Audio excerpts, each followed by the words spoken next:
अस्सलामु अलैकुम, good morning and good afternoon to all of you students. पिछले video में हमने प्रैक्टिस सेट 1.1 का क्वेश्चन नंबर 3 जो है वो ऑलरेडी सॉल्व कर लिया है। ठीक है, आज के वीडियो में हम देखेंगे क्वेश्चन नंबर 4 से। ठीक है, तो चलिए देखते हैं। आइए करते हैं क्वेश्चन नंबर 4।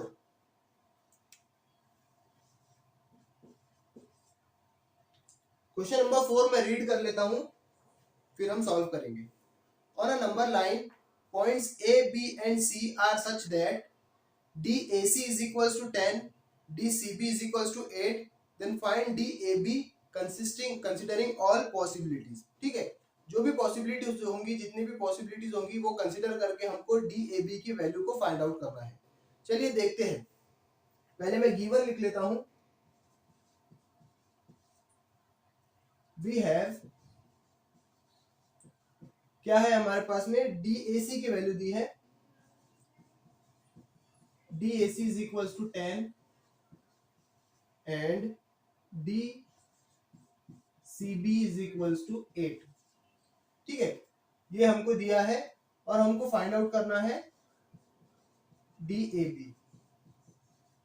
DAB हमको फाइंड आउट करना है। ठीक है, अब देखिए यहां पर दो पॉसिबिलिटीज हो सकती है।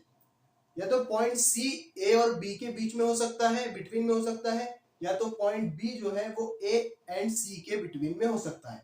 ठीक है, चलिए सॉल्व करते हैं। लिखते हैं फर्स्ट पॉसिबिलिटी।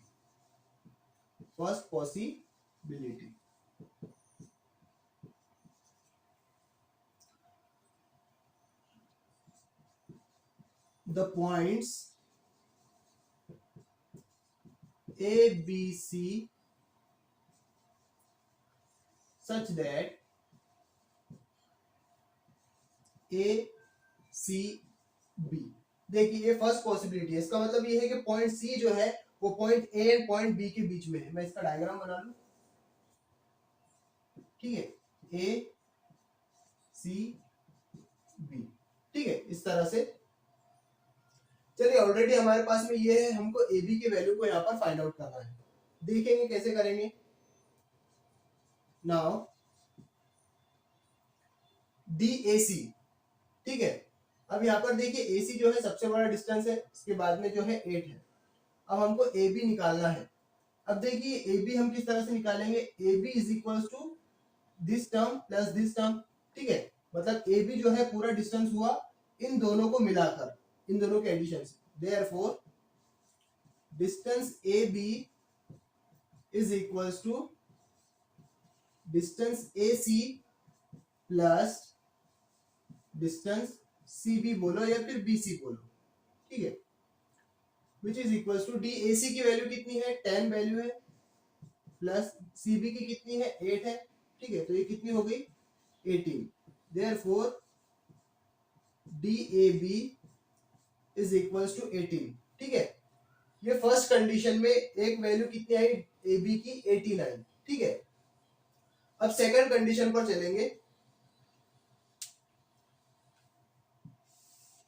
इसको मैं इरेज कर देता हूं।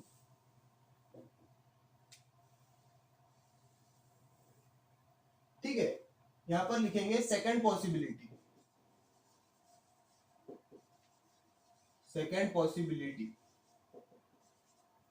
ठीक है, अब सेकंड पॉसिबिलिटी में क्या हो सकता है, पॉइंट B पॉइंट A और C के बिटवीन में हो सकता है। ठीक है, the points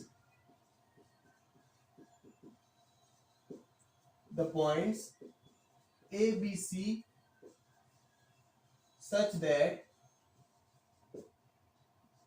A, B, C। ठीक है, इस तरह से। तो इनका डायग्राम कैसे बनेगा, A, B, C। ठीक है, इसका डायग्राम मैं यहां बना देता हूं,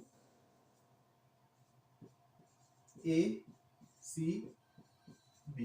ठीक है, अब इस तरह का डायग्राम हुआ। नाउ अब हमको फिर से distance between AB find out करना है। किस तरह से करेंगे, अब यहाँ पर देखिए AC जो है सबसे बड़ा है, AB और BC को मिला के AC बन रहा है। तो therefore distance AC is equals to distance AB plus distance BC बोलो या CB बोलो, CB गिवन है तो हम CB लिख लेते हैं, ठीक है। डिस्टेंस AC की वैल्यू है हमारे पास में 10, डिस्टेंस AB तो हमको यहाँ पर फाइंड आउट करना है, प्लस डिस्टेंस CB की वैल्यू है 8, ठीक है। देयरफॉर 10, ये 8 को मैं लेफ्ट हैंड साइड पे शिफ्ट कर देता हूं, तो 10 माइनस 8 हो जाएगा, इधर प्लस है इधर आके माइनस हो जाएगा, which is equal to distance AB, ठीक है। देयरफॉर 10 माइनस 8 कितना हो जाता है 2, तो डिस्टेंस बिटवीन AB कितना हो गया 2 हो गया। इसको ऐसे भी लिख सकते हैं, distance AB is equal to 2, ठीक है। तो ये दो वैल्यूज है जो हमको मिल रही है AB की, एक वैल्यू है 18 और एक वैल्यू है 2, ठीक है। यहाँ पर एंड हो जाता है ये। इस तरह से क्वेश्चन नंबर 4 को सॉल्व करना था। आई होप कि आपको समझ में आया होगा। अगर आप इसका स्क्रीनशॉट लेना चाहें तो ले लीजिए, फिर हम करते हैं नेक्स्ट प्रॉब्लम। आइए करते हैं क्वेश्चन नंबर 5। मैं रीड कर लेता हूं फिर हम सॉल्व करते हैं। Point X Y Z are collinear such that dxy is equals to 17, dyz is equals to 8, find dxz। Distance between xz हमको निकालना है, हमको dxy एंड dyz गिवन है और बताया है कि xyz जो है वो कोलिनियर पॉइंट्स है, ठीक है। वो ऑलरेडी कोलिनियर पॉइंट्स बताया है, लेकिन इसके अंदर हमको एक कंडीशन ये बताई नहीं है कि हमको कितनी पॉसिबिलिटीज के साथ में सॉल्व करना है, ठीक है। अगर आप टेक्स्ट बुक का लास्ट पेज देखें, आंसर्स देखें, तो उसके अंदर दो पॉसिबिलिटीज के आंसर दिए हैं, ठीक है। तो हम दो पॉसिबिलिटी से उसको सॉल्व करते हैं, जैसा कि हमने क्वेश्चन नंबर 4 को सॉल्व किया है। चलिए देखते हैं solution. We have dxy is equal to कितना दिया है 17 एंड dyz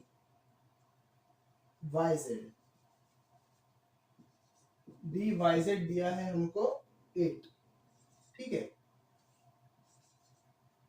फाइंड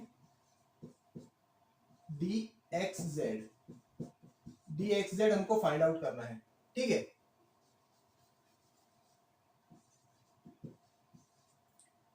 अब देखिए कैसे करेंगे। अब यहाँ पर दो कंडीशन है, दो पॉसिबिलिटीज है, जैसा कि लास्ट प्रॉब्लम में थी। या तो z x और y के बीच में हो सकता है, या तो y जो है वो x और z के बीच में हो सकता है, ठीक है। दोनों पॉसिबिलिटीज को कंसीडर करके चलेंगे। फर्स्ट कंडीशन क्या है,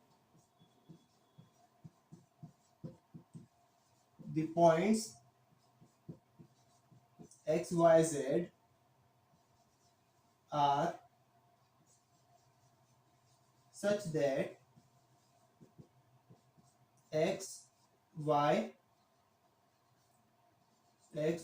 z, ठीक है। इस तरह से इनका डायग्राम बना लेंगे, x y एंड z, ठीक है। यहाँ पर हमने बताया कि y जो है वो x और z के बिटवीन में है, ठीक है। इसको सॉल्व करते हैं।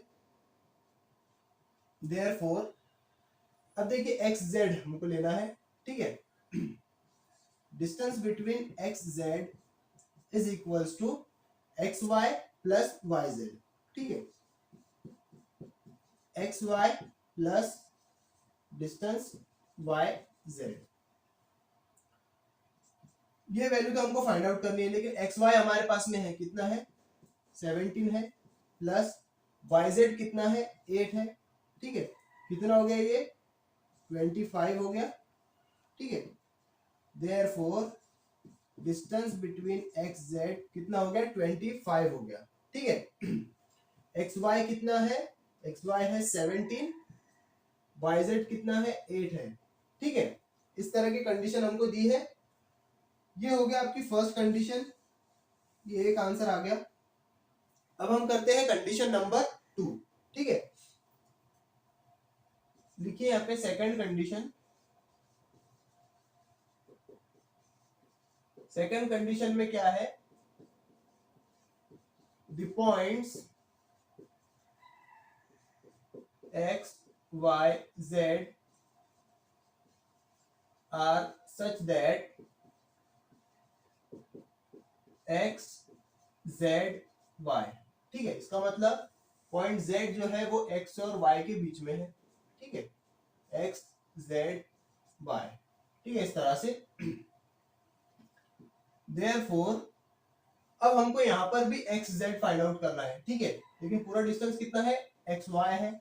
सो D X Y is equals to X Z plus Z Y बोलो या फिर वाई जेड बोलो। ठीक है, distance of X Y, sorry distance of X Z plus distance between Y Z. अब देखिए एक्स वाई हमारे पास में गिवन है 17, डी एक्स जेड हमको फाइंड आउट करना है, इसलिए उसको एज इट इज रहने दो, प्लस डी वाई जेड हमारे पास में गिवन है, वाई जेड कितना है 8 है। ठीक है, 8 है। देयरफॉर अभी इस 8 को मैं लेफ्ट हैंड साइड पे लेकर आता हूं, 17 माइनस 8 इधर प्लस है, इधर आके माइनस हो जाएगा, डी एक्स जेड 17 माइनस 8 हो जाता है, therefore 9 which is equal to distance between X Z. इसको ऐसे भी लिख सकते हैं, therefore D X Z is equal to 9। ठीक है, तो इस तरह से इसको सॉल्व करना था। बहुत ही इजी क्वेश्चन है आपके इस एक्सरसाइज के अंदर। आई होप कि आपको समझ में आया होगा। अगर आप इसका स्क्रीनशॉट लेना चाहें तो स्क्रीनशॉट ले लीजिए। फिर हम करते हैं अगला प्रॉब्लम। आइए करते हैं क्वेश्चन नंबर 6। देखिए मैं क्वेश्चन रीड कर लेता हूँ।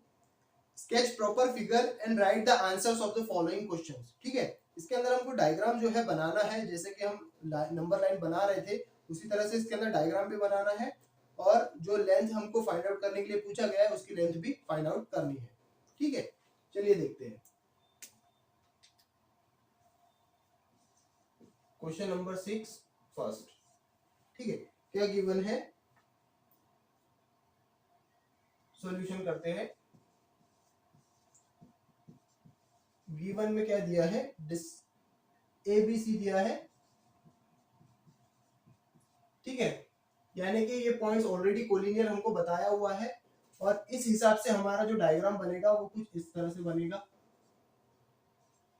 A B C। ठीक है, देखिए B को जो है मिडल में बताया हुआ है, इसका मतलब यहाँ पर नंबर लाइन पे B जो है वो मिडल में आएगा, बिटवीन में आएगा।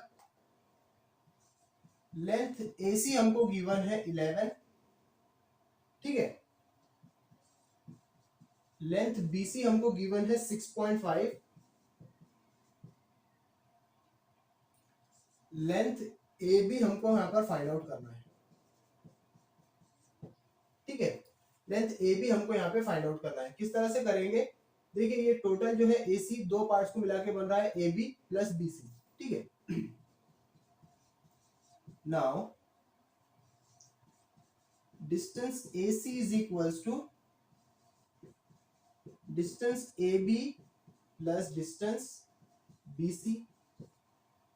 ठीक है, AC हमारे पास में गिवन है, देयरफॉर AC जो है 11 गिवन है, AB हमको फाइंड आउट करना है, प्लस BC हमको दिया है 6.5। ठीक है, 6.5। इस 6.5 को मैं इक्वल्स टू के लेफ्ट हैंड साइड पे शिफ्ट करता हूं, therefore 11 minus 6.5 is equals to distance AB।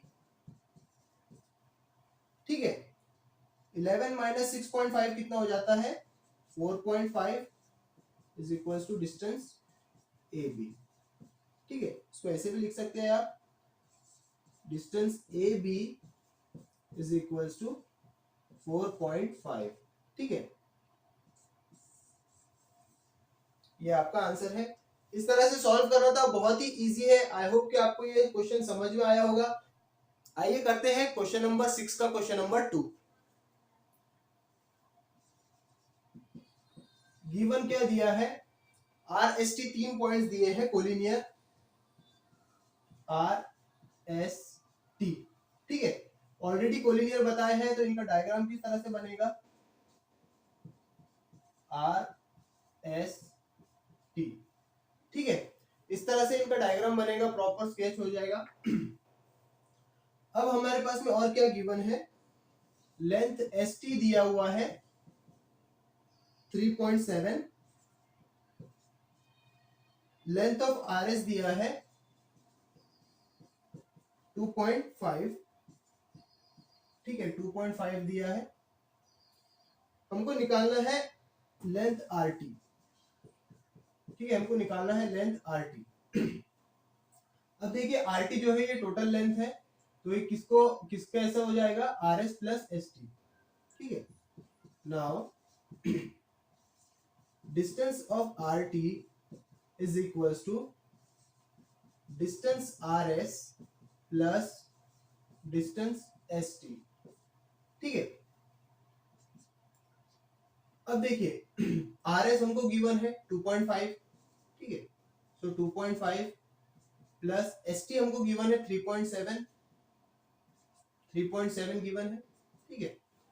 दोनों के एडिशन कितने हो जाएंगे, 7 + 5 12 हो जाते हैं, 1 कैरी आएगा, 3 + 3 6 यानी कि 6.2, ठीक है। So therefore distance R T कितना हो गया, 6.2, ठीक है। इस तरह से इसको सॉल्व करना था, बहुत ही इजी क्वेश्चन है। आई होप कि आपको समझ में आया होगा। अगर आप लिखना चाहें तो इसका स्क्रीनशॉट ले लीजिए। फिर हम करते हैं नेक्स्ट प्रॉब्लम। आइए करते हैं क्वेश्चन नंबर 3। क्वेश्चन नंबर 3 में हमको एक्स वाई जेड कोलिनियर दिए हैं, एक्स वाई जेड, ठीक है। डायग्राम किस तरह से बनेगा, एक्स वाई जेड, ठीक है। वी हैव, सॉरी यहाँ पर एल दिया हुआ है, लेंथ एक्स जेड दिया हुआ है, एक्स जेड दिया है 3√7, ठीक है। लेंथ एक्स वाई दिया हुआ है √7। हमको फाइंड आउट करना है लेंथ ऑफ वाई जेड, ठीक है। रूट वाले नंबर को देख के आपको घबराना नहीं है, बहुत ही इजी तरीके से सॉल्व होगा ये भी, जैसे कि पिछले प्रॉब्लम सॉल्व हुए हैं, ठीक है। चलिए करते हैं। देखिए एक्स जेड जो है वो सबसे बड़ा है, ठीक है, और X Y plus Y Z को अगर हम ऐड करते हैं तब हमारे पास में एक्स जेड आएगा। नाउ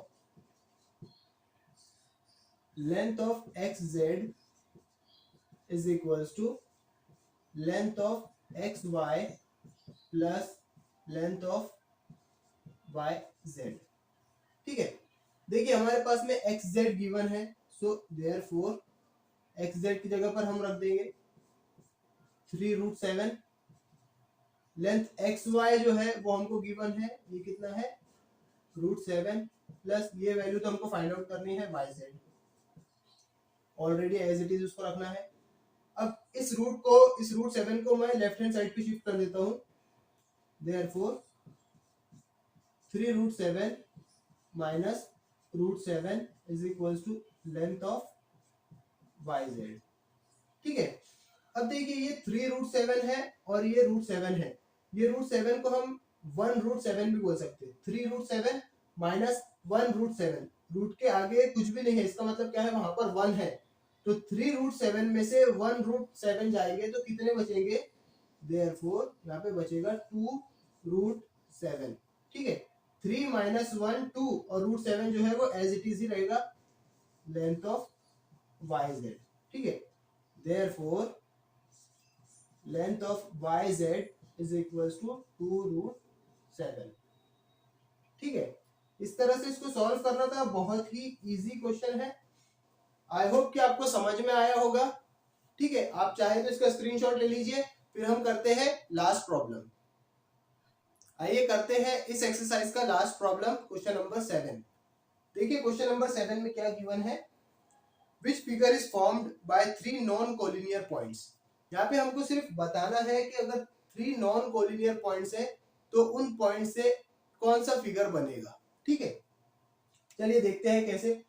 अब नॉन कोलिनियर पॉइंट्स मतलब जो एक स्ट्रेट लाइन के अंदर नहीं आते हैं, उस तरह के पॉइंट्स को नॉन कोलिनियर बोलते हैं। एक पॉइंट यहाँ ले लेते हैं, एक पॉइंट मैं यहाँ ले लेता हूँ, एक पॉइंट मैं यहाँ ले लेता हूँ, ठीक ठीक है, ये नॉन कोलिनियर पॉइंट्स हो गए। ठीक है, अब इन पॉइंट से कौन सा फिगर बनता है, इनको अगर ज्वाइन किए तो this point and this point. ठीक है, इस पॉइंट को यहां कंसीडर कर लो। तो क्या बनता है, एबीसी को नेमिंग कर देंगे। क्या बनता है, थ्री नॉन कोलिनियर पॉइंट से एक ट्राइंगल बनता है। ठीक है, तो आपको आंसर में क्या लिखना है, a triangle is formed a triangle is formed by three non-collinear points